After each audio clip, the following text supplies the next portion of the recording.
Welcome students. আজকের ভিডিওতে দ্বাদশ শ্রেণীর ব্যবহারিক ভূগোলের অন্তর্গত আয়তলেখ বা হিস্টোগ্রাম কিভাবে অঙ্কন করতে হয় তা আমরা দেখব। ভিডিওটিতে একটি প্রশ্নের সমাধানের মাধ্যমে আয়তলেখ অঙ্কনের পদ্ধতি সবিস্তারে দেখানো হয়েছে। আশা রাখছি ভিডিওটির মাধ্যমে তোমাদের আয়তলেখ অঙ্কনের পদ্ধতি শেখাতে সমর্থ হব। ভালো লাগলে ভিডিওটিতে লাইক করো, তোমাদের মূল্যবান ফিডব্যাক কমেন্ট বক্সে লিখো এবং নতুন ভিউয়ার্সরা অবশ্যই চ্যানেলটি সাবস্ক্রাইব করো। তাহলে শুরু করা যাক। এখানে যে প্রশ্নটি রয়েছে তাতে বলা হয়েছে, নিচের পরিসংখ্যানে একটি বিদ্যালয়ের 50 জন ছাত্রছাত্রীর ভূগোল বিষয়ে প্রাপ্ত নম্বর দেওয়া আছে। প্রদত্ত তথ্য থেকে একটি আয়তলেখ অঙ্কন করো। নিচের তালিকায় প্রাপ্ত নম্বর ও ছাত্রছাত্রীর সংখ্যা দেওয়া আছে। যথাক্রমে 41 থেকে 50-র মধ্যে নম্বর পেয়েছে 5 জন, 51 থেকে 60-র মধ্যে নম্বর পেয়েছে 9 জন, 61 থেকে 70-র মধ্যে নম্বর পেয়েছে 11 জন, 71 থেকে 80-র মধ্যে নম্বর পেয়েছে 19 জন এবং 81 থেকে 90-র মধ্যে নম্বর পেয়েছে 6 জন। এই তথ্যগুলিকে কাজে লাগিয়ে আমরা কিভাবে আয়তলেখ অঙ্কন করব তা এবার তোমরা মনোযোগ সহকারে দেখো। প্রথমে অঙ্কটির গাণিতিক সমাধানের জন্য আমরা এরূপ একটি তালিকা প্রস্তুত করব, যাতে 6টি কলাম বা স্তম্ভ থাকবে। প্রথম স্তম্ভের শিরোনামে লিখব শ্রেণী বা স্কোর। দ্বিতীয় স্তম্ভের শিরোনামে লিখব শ্রেণী সীমানা বা ক্লাস বাউন্ডারি। তৃতীয় স্তম্ভের শিরোনামে শ্রেণী ব্যবধান বা ইন্টারভাল লিখব। চতুর্থ স্তম্ভের শিরোনামে আনুভূমিক স্কেল লিখব। পঞ্চম স্তম্ভের শিরোনামে লিখব পরিসংখ্যা বা ফ্রিকোয়েন্সি এবং ষষ্ঠ স্তম্ভের শিরোনামে উলম্ব স্কেল লিখব। এবারে ছকের শ্রেণী বা স্কোরের ঘরে অঙ্কে দেওয়া ছাত্রছাত্রীর প্রাপ্ত নম্বরগুলিকে শ্রেণীবদ্ধভাবে পরপর লিখব।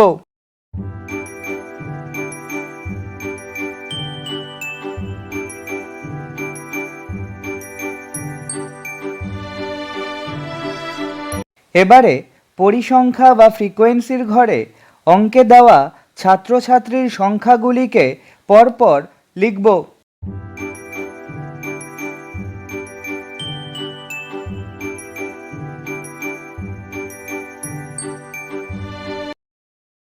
এবারে ক্লাস বাউন্ডারি বা শ্রেণী সীমানা কিভাবে নির্ণয় করতে হয় তা আমরা শিখব। তার আগে বিচ্ছিন্ন স্কোর ও অবিচ্ছিন্ন স্কোর কী এবং বিচ্ছিন্ন স্কোর ও অবিচ্ছিন্ন স্কোরের ক্ষেত্রে কিভাবে শ্রেণী সীমানা নির্ণয় করতে হয় তা আমরা জানব। এখানে দুটি বক্সে দুভাবে স্কোর বা শ্রেণী সীমাকে পরিবেশন করা হয়েছে। আমাদের মনে রাখতে হবে, কোনো শ্রেণী সীমার শুরুর স্কোরটি নিম্নসীমা এবং শেষের স্কোরটি ঊর্ধ্বসীমা। 40 থেকে 50 শ্রেণীসীমার নিম্নসীমা 40 এবং ঊর্ধ্বসীমা 50। 50 থেকে 60 স্কোরের নিম্নসীমা 50 এবং ঊর্ধ্বসীমা 60। এখানে 40 থেকে 50 স্কোরের ঊর্ধ্বসীমা 50 এবং তার পরবর্তী স্কোর অর্থাৎ 50 থেকে 60 স্কোরের নিম্নসীমাও 50, অর্থাৎ প্রথম স্কোরের ঊর্ধ্বসীমা এবং তার পরবর্তী স্কোরের নিম্নসীমা দুটোই একই সংখ্যা। পরবর্তী স্কোরগুলির ক্ষেত্রেও পূর্ববর্তী স্কোরের ঊর্ধ্বসীমা এবং তার পরবর্তী স্কোরের নিম্নসীমা একই সংখ্যা। এইরূপ যে সমস্ত স্কোরের ঊর্ধ্বসীমা এবং তার পরবর্তী স্কোরের নিম্নসীমা একই সংখ্যা হয় তাদেরকে অবিচ্ছিন্ন স্কোর বলা হয়। এইরূপ অবিচ্ছিন্ন স্কোরের ক্ষেত্রে শ্রেণী সীমা ও শ্রেণী সীমানা একই হয়, অর্থাৎ স্কোরগুলি অঙ্কে যেরকমভাবে বিন্যস্ত থাকবে শ্রেণী সীমানাও ঠিক সেরকমই হবে। অর্থাৎ এখানে 40 থেকে 50 শ্রেণীসীমার শ্রেণী সীমানা হবে 40 থেকে 50, 50 থেকে 60 শ্রেণীসীমার শ্রেণী সীমানা হবে 50 থেকে 60। এবারে ডান দিকের বক্সে থাকা স্কোরগুলিকে লক্ষ্য করলে দেখা যাচ্ছে যে এখানে প্রতিটি স্কোরের ঊর্ধ্বসীমা এবং তার পরবর্তী স্কোরের নিম্নসীমা একই সংখ্যা নয়। এক্ষেত্রে প্রথম স্কোরের ঊর্ধ্বসীমা 50 এবং তার পরবর্তী স্কোরের নিম্নসীমা 51, অর্থাৎ দুটি আলাদা সংখ্যা। বাকি স্কোরগুলির ক্ষেত্রেও পূর্ববর্তী স্কোরের ঊর্ধ্বসীমা এবং তার পরবর্তী স্কোরের নিম্নসীমা একই সংখ্যায় নেই। এইরূপ স্কোরগুলিকে বিচ্ছিন্ন স্কোর বলা হয়। এইরূপ স্কোরের শ্রেণীসীমার পূর্ববর্তী স্কোরের ঊর্ধ্বসীমা এবং তার পরবর্তী স্কোরের নিম্নসীমার মধ্যে একের পার্থক্য থাকে। এই প্রকার বিচ্ছিন্ন স্কোরের ক্ষেত্রে শ্রেণীসীমানা নির্ণয় করতে প্রতিটি স্কোরের নিম্ন সীমা থেকে 0.5 মাইনাস করব এবং ঊর্ধ্বসীমার সাথে 0.5 প্লাস করব। তাহলে 41 থেকে 50 পর্যন্ত বিস্তৃত শ্রেণীসীমার শ্রেণীসীমানা হবে 41 থেকে 0.5 মাইনাস করলে 40.5 এবং 50-র সাথে 0.5 প্লাস করলে 50.5। একই রকমভাবে প্রতিটি স্কোরের নিম্নসীমা থেকে 0.5 মাইনাস ও ঊর্ধ্বসীমার সাথে 0.5 প্লাস করে আমরা শ্রেণীসীমানা নির্ণয় করব বিচ্ছিন্ন স্কোরের ক্ষেত্রে। এবারে আমরা মূল অঙ্কের গাণিতিক সমাধানের ছকটিতে ফিরে আসলাম। আমাদের অঙ্কে থাকা স্কোরগুলির প্রকৃতি খেয়াল করলে আমরা দেখতে পাচ্ছি যেখানকার স্কোরগুলি বিচ্ছিন্ন স্কোর। তাই এই স্কোরগুলির শ্রেণীসীমানা নির্ণয় করতে আমরা প্রতিটি স্কোরের নিম্নসীমা থেকে 0.5 মাইনাস করব এবং ঊর্ধ্বসীমার সাথে 0.5 প্লাস করব।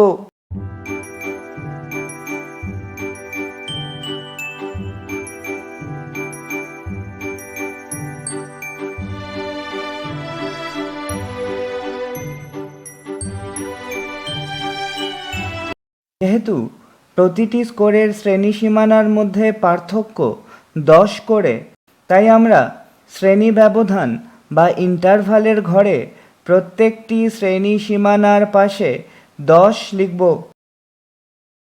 এবারে শ্রেণীসীমানা ও শ্রেণী ব্যবধান দেখানোর জন্য আমরা আনুভূমিক স্কেল ধরব।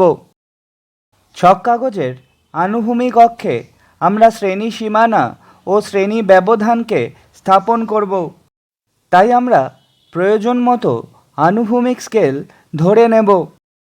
আমরা যদি 10 শ্রেণী ব্যবধানের জন্য 1 সেন্টিমিটারের আনুভূমিক স্কেল ধরি, তাহলে অঙ্কে থাকা 5টি স্কোরের জন্য মোট আনুভূমিক স্কেল হচ্ছে 5 সেন্টিমিটার, যা আমাদের ছক কাগজের তুলনায় অনেকটাই ছোট হয়ে যাচ্ছে। তাই আমাদের আনুভূমিক স্কেলকে আরেকটু বৃহৎ স্কেলে ধরতে হবে। তাই আমরা আনুভূমিক স্কেলের দৈর্ঘ্য এবার একটু বাড়িয়ে 10 শ্রেণী ব্যবধানের জন্য 2 সেন্টিমিটার ধরলাম। তাহলে প্রতি 10 শ্রেণী ব্যবধানের আনুভূমিক দৈর্ঘ্য হবে 2 সেন্টিমিটার করে। এবারে আমরা পরিসংখ্যাগুলির জন্য প্রয়োজন মতো উলম্ব স্কেল ধরে নেব। প্রদত্ত অঙ্কের সর্বাধিক পরিসংখ্যা 19। তাই আমরা যদি একটি পরিসংখ্যার জন্য উলম্ব স্কেল 1 সেন্টিমিটার ধরি, তাহলে সর্বাধিক 19টি পরিসংখ্যার জন্য উলম্ব স্কেল হচ্ছে 19 সেন্টিমিটার, যা আমাদের ছক কাগজের তুলনায় অনেকটাই বড়। এই কারণে আমাদের উলম্ব স্কেল আরও ছোট ধরতে হবে। তাই আমরা উলম্ব স্কেলকে আরেকটু ছোট করে 1 সেন্টিমিটারে 2 ফ্রিকোয়েন্সি ধরলাম, অর্থাৎ দুটি পরিসংখ্যার জন্য উলম্ব স্কেল ধরলাম 1 সেন্টিমিটার। তাহলে আমাদের অঙ্কে থাকা পরিসংখ্যাগুলির উলম্ব উচ্চতা নির্ণয় করতে আমরা পরিসংখ্যাগুলিকে 2 দিয়ে ভাগ করব। তাহলে পরিসংখ্যাগুলিকে ধরে নেওয়া স্কেল অর্থাৎ 2 দিয়ে ডিভাইড করলে প্রত্যেকটির উলম্ব উচ্চতা হবে যথাক্রমে 2.5 সেন্টিমিটার 4.5 সেন্টিমিটার, 5.5 সেন্টিমিটার, 9.5 সেন্টিমিটার এবং 3 সেন্টিমিটার। এবারে প্রাপ্ত উলম্ব স্কেল, আনুভূমিক স্কেল, শ্রেণী ব্যবধান ও শ্রেণী সীমানাকে কিভাবে মূল ছক কাগজে প্রতিস্থাপন করে আমরা আয়তলেখটি অঙ্কন করব তা দেখো। ছক কাগজের আনুভূমিক অক্ষে আমরা শ্রেণী ব্যবধান অনুসারে শ্রেণী সীমানাগুলিকে প্রতিস্থাপন করব। যেহেতু আমরা 10 শ্রেণী ব্যবধানের জন্য 2 সেন্টিমিটার আনুভূমিক দৈর্ঘ্য ধরেছি, তাই আমাদের অঙ্কে থাকা মোট 5টি শ্রেণী ব্যবধানের জন্য মোট আনুভূমিক দৈর্ঘ্য নিতে হবে 5 দুগুণে 10 সেন্টিমিটার। তাই আমরা ছক কাগজে প্রতি 2 সেন্টিমিটারে 10 শ্রেণী ব্যবধান দেখিয়ে মোট 10 সেন্টিমিটার দৈর্ঘ্যের একটি আনুভূমিক রেখাংশ অঙ্কন করলাম। রেখাংশটির প্রতি 2 সেন্টিমিটার অন্তর অন্তর বিন্দু বসালাম। আনুভূমিক রেখাংশটির প্রতি 2 সেন্টিমিটার অন্তর অন্তর বিন্দুগুলিতে শ্রেণী সীমানার স্কোরগুলিকে লিখব 40.5 থেকে 90.5 পর্যন্ত।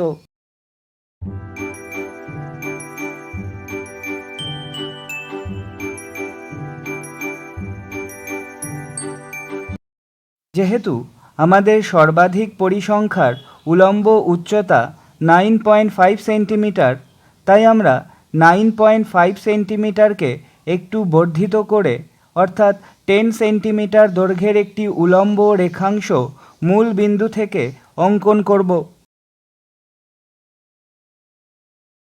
যেহেতু আমাদের ধরে নেওয়া উলম্ব স্কেল 1 সেন্টিমিটারে 2টি পরিসংখ্যা, তাই আমরা উলম্ব রেখাংশটির প্রতি 1 সেন্টিমিটার অন্তর অন্তর যথাক্রমে 2, 4, 6, 8, 10, 12, 14, 16, 18, 20 লিখব। এবারে ছক কাগজের আনুভূমিক অক্ষে অবস্থিত শ্রেণী সীমানার প্রত্যেকটি বিন্দুতে তাদের পরিসংখ্যার উলম্ব উচ্চতাকে স্থাপন করে স্তম্ভ অঙ্কন করব। 40.5 থেকে 50.5 শ্রেণী সীমানার পরিসংখ্যা 5 এবং তার উলম্ব উচ্চতা 2.5 সেন্টিমিটার।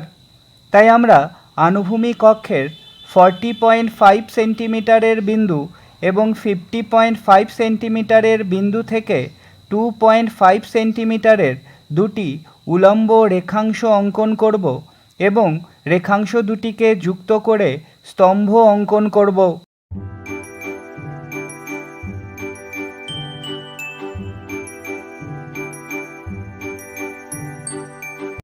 পরবর্তী শ্রেণী সীমানা অর্থাৎ 50.5 থেকে 60.5 শ্রেণী সীমানার পরিসংখ্যা 9 এবং উলম্ব উচ্চতা 4.5 সেন্টিমিটার।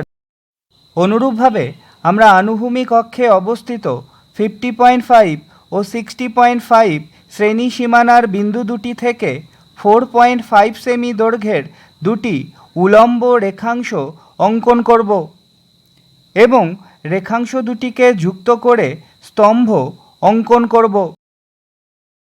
অনুরূপভাবে আমরা অপর শ্রেণী সীমানার বিন্দুগুলি থেকে তাদের পরিসংখ্যার উলম্ব উচ্চতাকে ছক কাগজে স্থাপন করে স্তম্ভ অঙ্কন করব।